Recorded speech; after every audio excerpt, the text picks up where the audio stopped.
Hello guys, welcome to my YouTube channel. ഇന്ന് നമ്മൾ നോക്കാൻ പോകുന്നത് a song for saint Cecilia's day 1687 by John Dryden. John Dryden is a poet, literary critic and a dramatist who was a representative writer of his times. He is known as father of English criticism. Dr. Johnson called Dryden as father of English criticism. Romanticist writer Sir Walter Scott called him Glorious John. So ആദ്യം നമ്മൾ saint Cecilia ആരാ നോക്കണം. Saint സിസിലിയാസ് day feast ആഘോഷിക്കുന്നത് 22 November 1687 she is a noble ലേഡിയാണ്. At her wedding she sang in her heart to the lord. She is ഒരു രക്തസാക്ഷിയും കൂടിയാണ്. She and her brother beheaded. So, a song to Saint Cecilia's Day is an ode written in honor of Saint Cecilia, the patron saint of church music. The poem deals with the creative power of music. Saint Cecilia ആണ് organ found ചെയ്തിരിക്കുന്നത്. The poem says that music brought a shape and structure to the universe. നമുക്ക് പോമിലേക്ക് പോവാം. Stanza 1 പറയുന്നത് how the world was created from harmony, from heavenly harmony this universal frame ബിഗെയിൻ. നമുക്കറിയാം book of Genesis, അതിനകത്ത് പറയുന്നുണ്ടല്ലേ universe എങ്ങനെ ക്രിയേറ്റായി, സൃഷ്ടിച്ചു എന്നൊക്കെ ഉള്ള കാര്യങ്ങൾ. ആദ്യം യൂണിവേഴ്സ് എന്ന് പറയുമ്പോൾ സ്കേറ്റഡ് ആയിരുന്നു, ചിതറിക്കിടക്കുമായിരുന്നു. പിന്നെ ഹാർമണിയിലൂടെ, ഹെവൻലി ഹാർമണിയിലൂടെയാണ് നമ്മുടെ യൂണിവേഴ്സൊക്കെ ഉണ്ടായത്. സ്റ്റാൻസ 2 പറയുന്നത് ഒരു ജുബലിനെ കുറിച്ചാണ്. ജുബൽ എന്ന് പറയുന്നത് father of those who played harp or lute or flute. Jubal is father of first musician in Bible.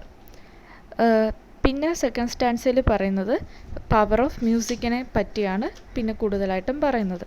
Stanza 3 musical ഇൻസ്ട്രുമെൻസിനെയും അത് ഇവോക്ക് ചെയ്യുന്ന ഹ്യൂമൻ ഇമോഷൻസിനെ പറ്റിയിട്ടാണ് പറയുന്നത്. സ്റ്റാൻസ 3, സ്റ്റാൻസ 4, സ്റ്റാൻസ 5, സ്റ്റാൻസ 6 ഒക്കെ ഇതാണ് പറയുന്നത്. സ്റ്റാൻസ 3 ട്രംപറ്റ്സിനെയാണ് മെൻഷൻ ചെയ്യുന്നത്. ട്രംപറ്റ് എന്ന് പറയുന്നത് ഇവോക്ക് ചെയ്യുന്ന emotion anchor and courage. Drum Evoque ചെയ്യുന്നതും ആങ്കർ ആൻഡ് കറേജ് തന്നെയാണ്. സ്റ്റാൻസ 4 ഫ്ലൂട്ടും ഇവോക്ക് ചെയ്യുന്നത് ഡോൾഫുൾ, മെലാങ്കൊളിയൊക്കെയാണ്. ലൂട്ട് ഓൾസോ ഇവോക്ക് മെലാങ്കൊളി ആണ്. പിന്നെ വയലിൻസ് ഇൻഡ്യൂസസ് ജലസി. അടുത്ത സ്റ്റാൻസ 6 പറയുന്നതാണ്. പിന്നെ ഫ്യൂറി എന്ന് പറയുന്ന കൂടിയുണ്ട്. ഇൻഡിഗ്നേഷനെ കുറിച്ച് പറയുന്നുണ്ട്. ഇൻഡിഗ്നേഷൻ എന്ന് വെച്ച് കഴിഞ്ഞാൽ ആങ്കർ, അനോയ് ചെയ്യുന്ന കാര്യങ്ങളാണ്. സ്റ്റാൻസ 6 പറയുന്നത് ഒരു സീക്രട്ട് ഓർഗനെ പറ്റിയിട്ടാണ്. ഓർഗൻ എന്ന് പറയുന്നത് king of all the musical instruments ആണ്. ഓർഗൻ കിങ് ആണ്, എല്ലാ മ്യൂസിക്കൽ ഇൻസ്ട്രുമെൻറ്റിൻ്റെ കിങ് ആണ്. അപ്പോൾ സെയിൻറ്റ് സിസിലിയയുടെ ഫൗണ്ട് ചെയ്തതാണ് സെയിൻറ്റ് സിസിലിയ ഫൗണ്ട് ചെയ്ത മ്യൂസിക്കൽ ഇൻസ്ട്രുമെൻ്റ് ആണ് ഓർഗൻ. ഓർഗൻ എന്ന് പറയുന്നത് അസോസിയേറ്റഡ് വിത്ത് ഡിഗ്നിറ്റിയാണ്. Organ symbolises Christianity, holy love, divine love. ഇനി സ്റ്റാൻസ 7 പറയുന്നത് ഓർഫിയസിനെ പറ്റിയിട്ടാണ്. ഓർഫിയസ് എന്ന് പറയുമ്പോൾ ഗ്രീക്ക് മിത്തോളജിയിലെ ഒരു ക്യാരക്ടറാണ്. ഓർഫിയസ് എന്ന് പറയുന്നത് പോയറ്റും മ്യൂസിഷ്യനും കൂടിയാണ്. അപ്പം saint Cecilia is superior to Orpheus ആണ്. അപ്പം നമ്മുടെ സെയിൻറ്റ് സിസിലിയയുടെ മ്യൂസിക്കാണ് നല്ല മ്യൂസിക്, അതാണ് സുപ്പീരിയർ എന്നാണ് ഇവിടെ ഉദ്ദേശിക്കുന്നത്. പിന്നെ സെയിൻറ്റ് സിസിലിയ അവരുടെ ഓർഗൻ വായിച്ചപ്പോൾ ഏഞ്ചൽ അത് കേട്ടിട്ട്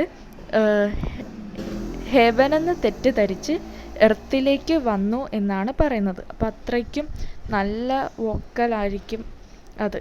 അതുകൊണ്ടായിരിക്കാം ഏഞ്ചൽ തെറ്റിദ്ധരിച്ച് ഹെവൻലി മ്യൂസിക്കായിരുന്നു അത്, ഹെവനാന്ന് തെറ്റിദ്ധരിച്ച് എർത്തിലേക്ക് വന്നു.